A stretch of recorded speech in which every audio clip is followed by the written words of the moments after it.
Christ is in our midst. Welcome to Spiritual Calisthenics. Today, on March 10th, we commemorate the holy martyr Quadratus and his companions. These martyrs contested for piety's sake in Corinth during the reign of Emperor Valerian. Your martyrs, O Lord, in the courageous contest for you received as the prize the crowns of incorruption and life from you, our immortal God. For since they possessed your strength, they cast down the tyrant and wholly destroyed the demon's strengthless presumption. O Christ, God, by their prayers, save our souls, since you are merciful. So today we will delve a little bit into the prophet Isaiah. Again, it is very, very hard to understand unless you have an understanding of the history of what is going on at that time. But we'll jump to the bottom because this is a dialogue between Ahaz, who is the king of Judah, and with God. Isaiah has basically prophesied to him, and it says, "Again the Lord spoke to Ahaz, ask a sign of the Lord your God, let it be as deep as Sheol or as high as heaven." But Ahaz said, "I will not ask, and I will not put the Lord to the test." And he said, "Hear then, O house of David, is it too little for you to weary men, that you weary my God also? Therefore the Lord himself will give you a sign. Behold, a virgin shall conceive and bear a son, and shall call his name Emmanuel." So Emmanuel means God is with us, and a virgin shall bear and conceive a son. This is very, very important. This is one of the most critical prophecies regarding Jesus Christ, because it tells us that his birth will be supernatural, that it will not have happened with a normal coupling of man and woman, but rather that a virgin will conceive.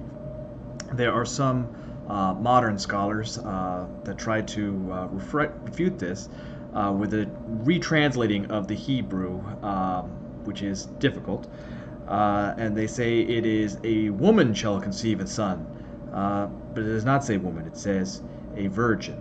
The Parthene from the Septuagint of this is hearkening back to the Masoretic text, the original Hebrew. So this is very, very clear. This is a very, very powerful and the most important prophecy of Isaiah, I would say, concerning Jesus Christ and how he will be God among us and how he will be brought to us by a virgin.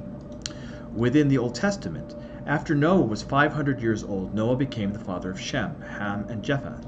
Now, we've skipped ahead a little bit because of the 40 martyrs of Sevasti, but we're now in the period of Noah, and we still see individuals living almost to 1,000 years old. Now, there are some that argue that, oh, maybe this is hyperbole, maybe things are different, maybe this is a fairy tale. Now, there are some scientists that say that because we do have evidence of the flood, that there are areas in that area of the world in which you have the sediment, which as you go down and down, down, down, down into the earth, you can see, okay, 50,000 years, 100,000 years, 1,000,000 years, 2,000,000 years. Well, for whatever reason, we know the reason, it's inverted. And the only way that that could be inverted if something so powerful, such as the waves of the flood, crashed down to dig so deep into the earth that it literally flipped the crust of the planet on top of itself. So instead of it going older and older as you go down, it became younger and younger for that brief period of history. Now, this is important too because as we are going into the story of the flood, it is not only within the Jewish tradition, it is also in the Indian tradition, because there is a character called Utnapishtim who has a similar story of the floods coming to destroy the world. So we know that historically that this flood did in fact happen. Now, as to why it happened, let's look. When men began to multiply on the face of the ground and daughters were born to them, the sons of God saw that the daughters of men were fair, and they took to wife them as they chose. Then the Lord said, My spirit shall not abide in man forever, for he is flesh, but his days shall be 120 years. The Nephilim were on the earth in those days, and also afterwards, when the sons of God came into the daughters of men, and they bore children to them. These were the mighty men that were of old, men of renown. Now, there are some that look at this, the Nephilim, as somehow they are kind of hybrids, like angels and humans. And there are some that say that that's impossible because the angels are bodiless beings. How would they copulate? This is very, very murky waters that I will not delve too much into. I do urge you to read some of the Old Testament works by Reverend Father Eugene Pentioch, who speaks at length about these topics in his in-depth studies of Genesis. The Lord saw the wickedness of man was great on the earth, and in every imagination of the thought of his heart was only evil continually. So in other words, all of mankind has become very, very evil. And the Lord was sorry that he had made man on earth, and it grieved him to his heart. So the Lord said, I will blot out man whom I have created from the face of the ground, man and beast, creeping things and birds of the air, for I am sorry that I have made them. But Noah found favor in the eyes of the Lord. Now, there are some scholars that argue that it was because of the Nephilim that God decided to do this, because God had planned for man, and as we saw it within the second and third chapters of Genesis, that the redemption of man was already planned. But if it is possible that angels somehow commingled with humanity, then that would mean that we are no longer the same species anymore.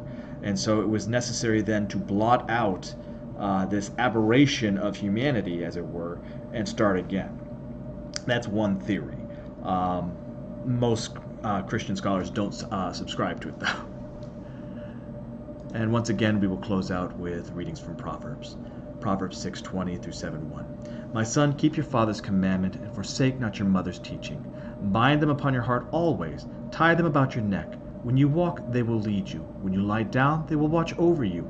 And when you awake, they will talk with you. For the commandment is a lamp, and the teaching a light. And the reproofs of discipline are the way of life, to preserve you from evil woman, from the smooth tongue of the adventurous. Do not desire her beauty in your heart, and do not let her capture you with her eyelashes. For a harlot may be hired for a loaf of bread, but an adulteress stalks a man's very life. Can a man carry fire in his bosom, and in his clothes not be burned? Or can one walk upon hot coals, and his feet not be scorched? So is he who goes to his neighbor's wife. None who touches her will go unpunished. Do not men despise a thief if he steals to satisfy his appetite when he is hungry? And if he is caught, he will pay sevenfold. He will give all the goods of his house. He who commits adultery has no sense. He who does it destroys himself. Wounds and dishonor he will get, and his disgrace will not be wiped away. For jealousy makes a man furious, and he will not spare when he takes revenge. He will accept no compensation, nor be appeased though you multiply gifts. My son, keep my words and treasure up my commandments with you. Now, of course, this isn't just talking about, women and adultery. This is talking about going into foreign faiths, foreign belief structures, that if we apostate, if we abandon God, that he will be angry. I hope that you've enjoyed today's Spiritual Calisthenics. Have a blessed and wonderful day.